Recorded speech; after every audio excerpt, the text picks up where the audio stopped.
Hello friends, subscribe to my channel. Episode 25। महल में प्रवेश। प्रेम उस पुरानी किताब की तस्वीर को बड़े ध्यान से देख रहा था, तभी उसे एक ख्याल आता है और वह राम सहाय की तरफ मुड़कर उससे एक सवाल करता है। राम सहाय, यह सम्राट कहाँ है और इसका मुझसे क्या लेना देना? प्रेम की बात सुनकर राम सहाय एक गहरी सांस लेते हुए कहता है, आपकी माँ ने एक बार मुझे बताया था कि इस सम्राट को धोखे से उनके भाई ने मार दिया था। उसके बाद उस सम्राट के भाई ने अपनी काली शक्तियों से पूरी दुनिया से इस सम्राट के अस्तित्व को मिटा दिया था।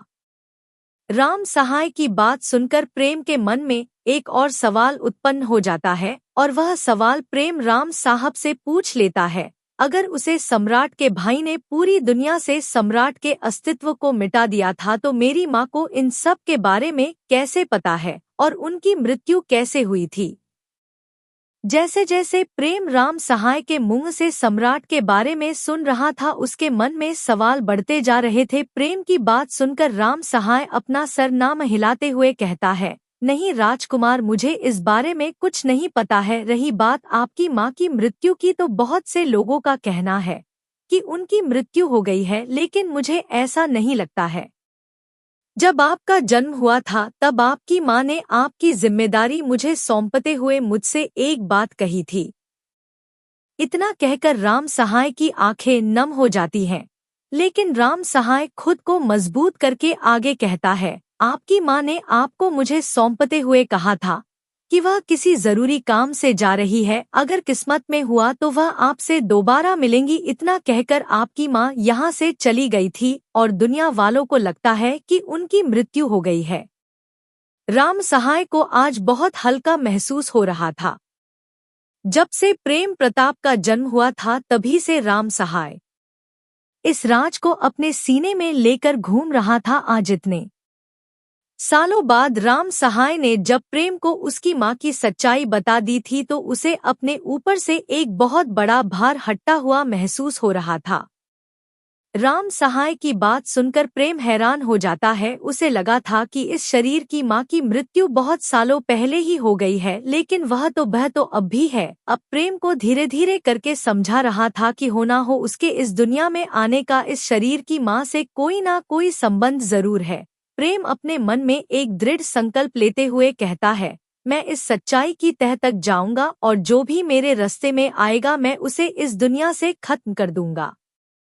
प्रेम का मानना था कि वह अपनी पुरानी दुनिया में अनाथ था और अगर इस दुनिया में उसकी माँ है तो वह उन्हें किसी भी हालत में ढूंढ कर रहेगा। अब प्रेम के लिए उसकी जिंदगी का केवल एक ही लक्ष्य था, अपनी माँ की खोज करना। प्रेम उस किताब को बंद करते हुए राम सहाय से पूछता है, राम सहाय, क्या तुम मेरा साथ दोगे? प्रेम की बात सुनकर राम सहाय अपनी नम आंखों से प्रेम की तरफ देखते हुए कहता है, राजकुमार, आपकी माँ मेरे लिए सब कुछ थी। उन्होंने मुझे नया जीवन और नई जिंदगी दी थी, तो मैं आपको भला कैसे अकेला छोड़ सकता हूँ? राम सहाय की बात सुनकर प्रेम पूरे उत्साह के साथ कहता है, राम सहाय, मैं तुम्हें वचन देता हूँ, तुम्हारी मालकिन और मेरी माँ बहुत जल्द हमारे साथ होगी, बस तुम मेरे साथ ही रहना। प्रेम की बात सुनकर राम सहाय खुश हो जाता है। प्रेम का व्यवहार जब से बदला था तभी से राम सहाय को लग रहा था कि प्रेम जरूर कुछ बड़ा करेगा, लेकिन आज प्रेम की बात सुनकर राम सहाय को पूरा यकीन हो गया था कि वह घड़ी बहुत जल्द आने वाली है। राम सहाय आने वाले भविष्य के बारे में अपने मन में सोच रहा था कि तभी उसे प्रेम की आवाज सुनाई देती है, राम सहाय, इस महल में मेरी माँ किस किस से मिलती थी और कौन कौन उनका अपना था और कौन दुश्मन, मुझे सब कुछ बताओ। प्रेम की बात सुनकर राम सहाय प्रेम को बताते हुए कहता है, राजकुमार, मैं आपकी माँ के साथ बहुत सालों से था, लेकिन मुझे यह नहीं पता है कि आपकी माँ और महाराज की शादी कब हुई है। लेकिन महाराज का व्यवहार आपकी माँ के लिए बहुत अलग था। एक तरफ महाराज अपनी दोनों रानियों से प्रेम से बात करते थे, तो दूसरी तरफ आपकी माँ के लिए उनके मन में घृणा और क्रोध ही रहता था। लेकिन एक बात है जो मुझे आज तक समझ नहीं आई है। इतना कहकर राम सहाय किसी सोच में डूब जाता है। तब प्रेम राम सहाय से पूछता है, कौन सी बात? प्रेम के पूछने पर राम सहाय आगे बताते हुए कहता है, महाराज भले ही आपकी माँ को पसंद नहीं करते थे, लेकिन आपकी माँ के सामने आते ही महाराज के चेहरे पर हमेशा डर आ जाता था। मुझे याद है जब आपकी माँ आपको छोड़कर यहाँ से जा रही थी, तब उन्होंने महाराज को चेतावनी देते हुए कहा था, महाराज मैं अपने बेटे को यहाँ पर छोड़कर जा रही हूँ और आज से यह आपसे जिम्मेदारी है कि मेरा बेटे 22 साल की उम्र तक सुरक्षित रहे। अगर आपने अपना पूरा नहीं किया तो इसकी सजा आपको और आपके पूरे वंश को भुगती होगी। इतना कहने के बाद आपकी माँ आपको छोड़कर यहाँ से चली गई थी। इतना कहकर राम सहाय कुछ सोचते हुए आगे कहता है, राजकुमार मुझे संदेह है कि महाराज को आपकी माँ के बारे में ऐसा कुछ पता है कि जिससे हमें आपकी माँ को ढूंढने में आसानी होगी। प्रेम राम सहाय की बात सुनकर कुछ सोचते हुए कहता है, ठीक है, हम बहुत जल्द अपना काम शुरू करेंगे और अपनी माँ को ढूंढेंगे। इतना कहने के बाद प्रेम और राम सहाय दोनों उस छोटे से कमरे से बाहर आ जाते हैं।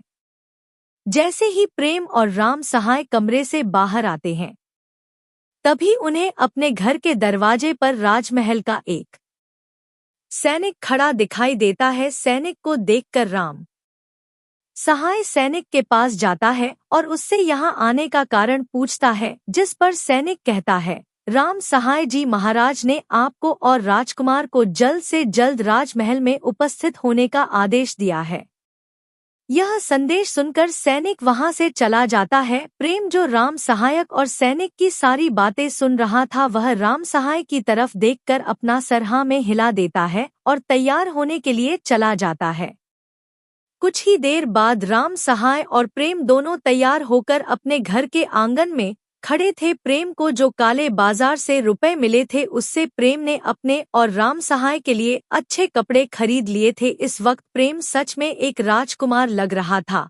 प्रेम का सुंदर और वेदम चेहरा देखकर आज हर कोई उस पर फिदा होने वाला था। राम सहाय और प्रेम दोनों पैदल ही राजमहल की तरफ चल देते हैं, क्योंकि महल प्रेम के घर के ठीक सामने था। प्रेम और राम सहाय को आता देखकर महल के द्वार पर खड़ा सैनिक उन्हें आदर से सर झुकाकर सलाम करता है और उन्हें अंदर जाने का इशारा करता है। वैसे आमतौर पर सैनिक प्रेम और राम सहाय का आदर नहीं करते थे, लेकिन आज महाराज का जन्मदिन था, इसी कारण से उन्हें आदेश था कि वह महल में आने वाले हर व्यक्ति को सम्मान दे। प्रेम आज पहली बार अपनी आंखों से महल को अंदर से देख रहा था। प्रेम ने अपनी पुरानी दुनिया में केवल टीवी और इंटरनेट पर ही महलों को देखा था, लेकिन आज प्रेम अपने सामने महल को देखकर हैरान हो रहा था। महल में हर तरफ प्रेम को सोने और चांदी की चीज दिखाई दे रही थी। प्रेम अपने मन में बड़बड़ाते हुए कहता है, अगर मैं इस सोने के रथ को बेच दूं, नहीं मैं इस दरवाजे को बेच दूं, नहीं मैं इस महल को बेच दूं, तो मेरे पास कितने सोने के सिक्के होंगे। प्रेम अपने मन में यही सब सोच रहा था कि तभी प्रेम को पीछे से एक जानी पहचानी आवाज सुनाई देती है, राजकुमार प्रेम। आवाज सुनकर प्रेम और राम सहाय चलते चलते रुक जाते हैं और पीछे पलट कर देखते हैं। यह आवाज और किसी की नहीं बल्कि देवकाला और सुमति की थी, जो अपनी कुछ दासी के साथ महल के अंदर की तरफ आ रही थी। देवकल और सुमति दोनों मुस्कुराते हुए प्रेम के पास आ जाती हैं। देवकला प्रेम को खाली हाथ महल के अंदर जाता हुआ देखकर पूछती है, राजकुमार प्रेम, अपने अपने पिता के लिए कोई उपहार नहीं लिया है?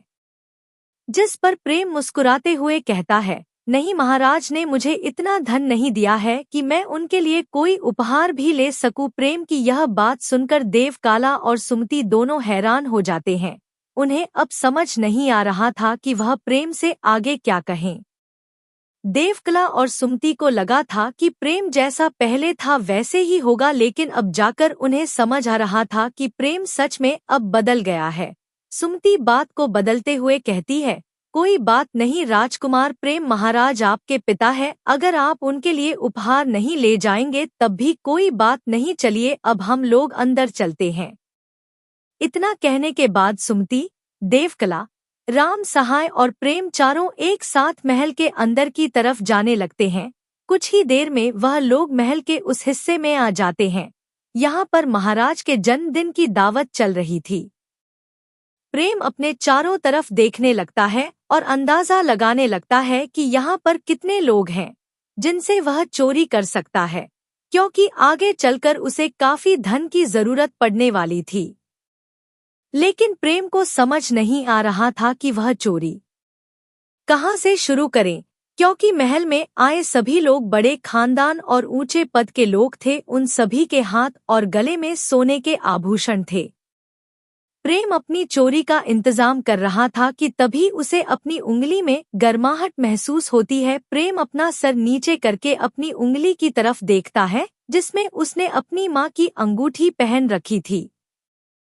प्रेम तुरंत भीड़ से अलग होकर उस अंगूठी को ध्यान से देखने लगता है। वह अंगूठी जो कुछ देर पहले सामान्य और साधारण सी लग रही थी, अब वही अंगूठी इस वक्त चमक रही थी। उसके ऊपर लगा मोती किसी अंगारे की तरह तप रहा था। प्रेम तुरंत उस अंगूठी को बाहर निकालने की कोशिश करने लगता है, लेकिन वह अंगूठी प्रेम की उंगली में इस तरह फंस गई थी मानो वह खुद चाहती हो कि वह प्रेम से अलग नहीं होगी।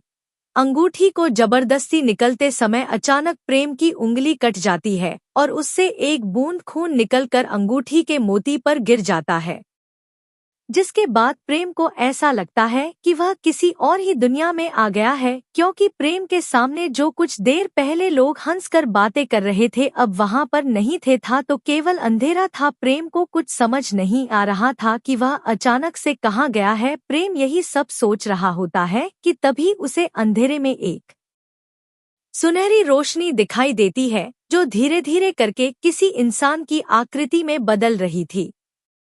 इससे पहले वह आकृति पूरी तरह से बन पाती, प्रेम वापस अपने समय में आ जाता है। प्रेम जैसे ही आंखें खोलता है उसे अपने सामने राम सहाय खड़ा दिखाई देता है। राम सहाय को अचानक सामने देखकर प्रेम चौंक जाता है और अपने सीने पर हाथ रखते हुए कहता है, राम सहाय, अचानक मेरे सामने मत आया करो।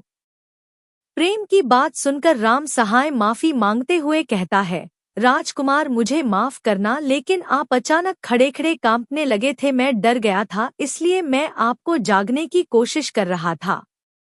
राम सहाय की बात सुनकर प्रेम कुछ नहीं कहता है, क्योंकि उसे खुद नहीं पता था कि अभी अभी उसके साथ क्या हुआ है। तभी प्रेम को कुछ याद आता है और वह राम सहाय की तरफ देखते हुए कहता है, मैंने तुमसे जो चीज लाने के लिए कही थी, क्या वह चीज तुम लाए हो? प्रेम की बात सुनकर राम साहब मुस्कुराते हुए अपने पास से एक काले रंग की अंगूठी निकलते हुए कहता है, राजकुमार, यह लीजिए, यह भंडार अंगूठी है, इसमें आप जितना चाहे उतना सामान रख सकते हैं। जिस वक्त प्रेम जन्मदिन में पहने जाने वाले कपड़े राम सहाय से खरीदने को कहा था, उस वक्त प्रेम ने राम सहाय से ऐसी चीज ढूंढने के लिए कहा था जो छोटी हो और उसमें प्रेम अपनी सारी चीजें रख सके। असल में राम सहाय ने ही भंडारण अंगूठी के बारे में प्रेम को एक बार बताया था। राम सहाय की बात सुनकर प्रेम भंडारण अंगूठी को अपनी एक उंगली में पहन लेता है और उस पर अपने खून की एक बूंद डाल देता है, जिसके बाद प्रेम को उस अंगूठी के अंदर खाली स्थान दिखाई देता है। यह देखकर प्रेम मुस्कुराते हुए अंगूठी से बाहर आ जाता है। प्रेम के चेहरे की मुस्कुराहट देखकर राम सहाय भी संतुष्ट हो जाता है, क्योंकि उसने इस अंगूठी को खरीदने के लिए काफी पैसे खत्म किए थे और उसे डर था कि कहीं प्रेम को यह अंगूठी पसंद नहीं आई तो प्रेम और राम सहाय दोनों एक साथ खड़े होकर आगे क्या करना है इस बारे में बात करने लगते हैं कि तभी उन्हें दूर से किसी की आवाज सुनाई देती है, मेरे छोटे भाई बड़े दिनों बाद मिले हैं। इतना कहते हुए राजकुमार तेजस अपने बड़े भाई राजकुमार संजय के साथ प्रेम की तरफ चलते हुए आ रहा था। तेजस और संजय को देखकर प्रेम का दिमाग खराब होने लगता है और प्रेम अपने मन में कहता है, अगर आज इन लोगों ने बिना वजह मुझे परेशान किया तो सबसे पहले मैं इनसे ही इनकी चीज चोरी करूंगा। इतना सोचकर प्रेम राजकुमार संजय और राजकुमार तेजस की तरफ देखकर मुस्कुराते हुए कहता है, मेरे दोनों भाइयों, लगता है अब आप लोगों की उम्र हो गई है, क्योंकि हम लोग तो कल ही मिले थे, लेकिन आपको ऐसा लगता है कि हमें मिले काफी समय हो गया है। प्रेम की बात सुनकर राजकुमार तेजस और राजकुमार संजय दोनों के चेहरे गुस्से से लाल हो जाते हैं। राजकुमार संजय प्रेम को गुस्से से देखते हुए कहता है, प्रेम यह मत भूलो कि हमारी वजह से महाराज ने तुम्हें महल से बाहर निकाला है, लेकिन फिर भी तुम्हारे अंदर इतना घमंड कि तुम हमसे बदतमीजी कर रहे हो। राजकुमार संजय की बात सुनकर प्रेम भी गुस्से से कहता है, राजकुमार संजय अब मैं वह प्रेम नहीं रहा हूँ जिसे आप लोगों ने सताया था। अब मैं दूसरा प्रेम हूँ जिसे आप लोग क्या पूरी दुनिया भी मिल जाए तब भी परेशान नहीं कर सकती है। प्रेम इससे पहले आगे कुछ कहता पीछे से एक भारी आवाज आती है, राजकुमार प्रेम क्या आप अपने बड़ों से इस तरह से बात करते हैं? To be continue.